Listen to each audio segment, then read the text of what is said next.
Good evening, everybody. Joe here with Tufel Gun and Armory, and today's video is going to be the Week 4 video assignment for FTH223, which is the hammer-fired subcourse of the Handgun Specialist Curriculum at Sonoran Desert Institute. Today is April 18th, 2026, right around 6 p.m., and we're going to be doing a few things today. First, we're going to start out talking about compensators, the science behind them, pros and cons of using them, stuff like that. For that, we're going to be using the Sarsomas SAR9 SOCOM. As you can see, the feed source has been removed, and we have visually and physically inspected the chamber, and it is clear and safe to work on. And then for the next part of the video, we're going to be going through stoning and polishing the critical components of the Sarsomas B6. We are then going to swap out the springs, and we're going to be getting trigger pulls throughout the process to see how it changes. So with that being said, with the B6, feed source has been removed as well. Chamber has been visually and physically inspected, and it is clear.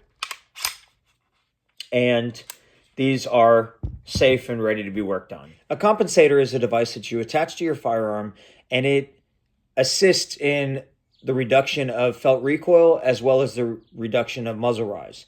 And the idea is that when you're on the range and you're shooting, you're going to be able to reset and get back to that proper sight alignment and proper sight picture to be able to take a follow-on shot faster with a compensated firearm versus a non-compensated firearm. And the reasoning behind it is Newton's third law, which is every action has an equal and opposite reaction.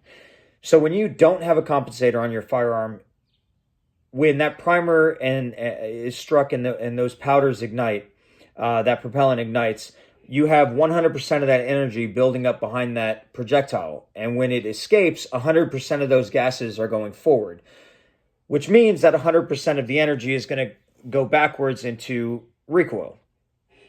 You also have a rocking of your firearm due to the reciprocation of the slide moving back and forth that is going to result in a rise of the muzzle after each shot. Now, with a compensator, you now have gases being released upward and in some cases outwards that are going to reduce your recoil because less than 100% are being pushed out the front, and so less than 100% is being forced back. But also, those gases that are being forced out upwards are actively pushing the front of the firearm back down, reducing muzzle rise.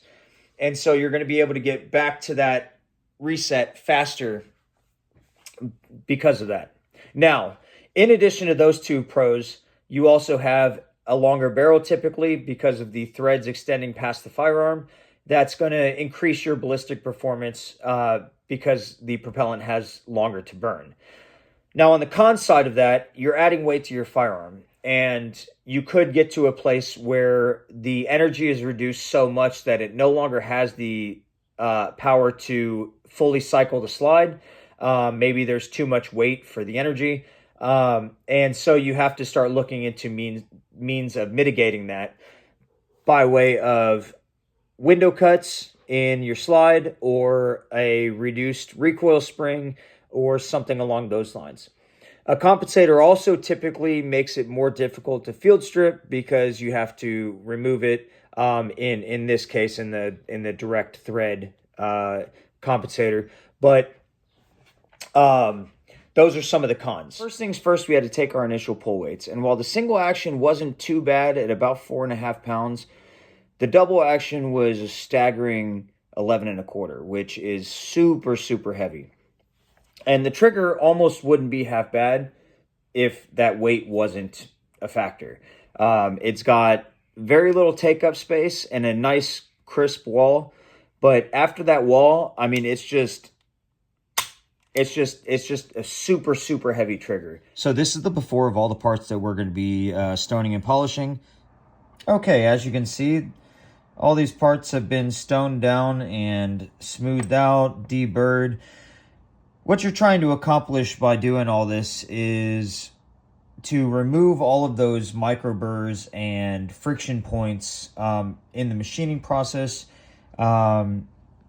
to make everything work together more smoothly, because friction equates to weight in the operation of a firearm, and can also equate to things not working by catching on stuff that they're not supposed to, not catching when they are supposed to. So you're trying to get all of those little micro burrs and whatnot out and have a smoother firearm. And in turn, if done correctly, this should drop the trigger weights down some, and yeah, you'll have a much better operating firearm. Okay, so we've stoned, polished, reassembled, and taken our second set of weights.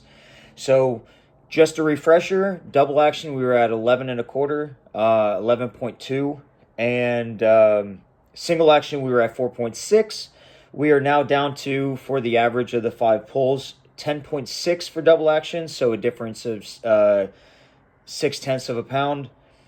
And for single action, we are sitting at 4.3, which is a decrease of 0.3 of a pound. So that's pretty good results. The trigger feel between the factory and after the polishing job feels the same up to the wall.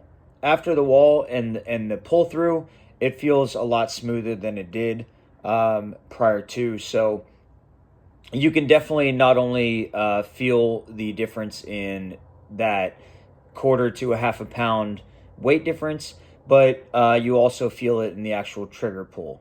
So now that I've replaced all the springs, I've put it back in the vise and retested the trigger pull weights, and we are sitting at 8.8 for double action, so almost a full 2 pounds off of where we were after just the polishing. And then for single action, we're sitting at 3.8, so another 1/2 pound off of where we were. As far as the trigger feel, I like it a whole lot more double action, just because the knowledge that in double action, your trigger is also cocking the hammer and doing so many more things inside the firearm.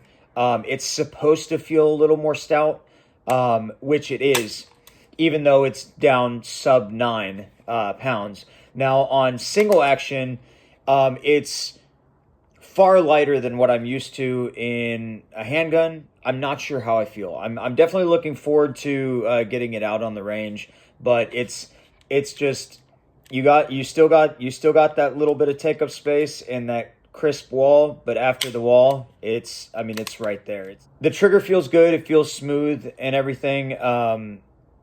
I think that the reset felt better on my finger on the last go round. When you're releasing it, it had a more defined click to it, whereas it still has a click. You can still hear it, but it's a lot less defined, a lot less crisp than it was prior to. I was able to complete the task without altering the geometry of the and the shapes of the different components that would eventually make it an unsafe platform by going slow. Slow is smooth, smooth is fast.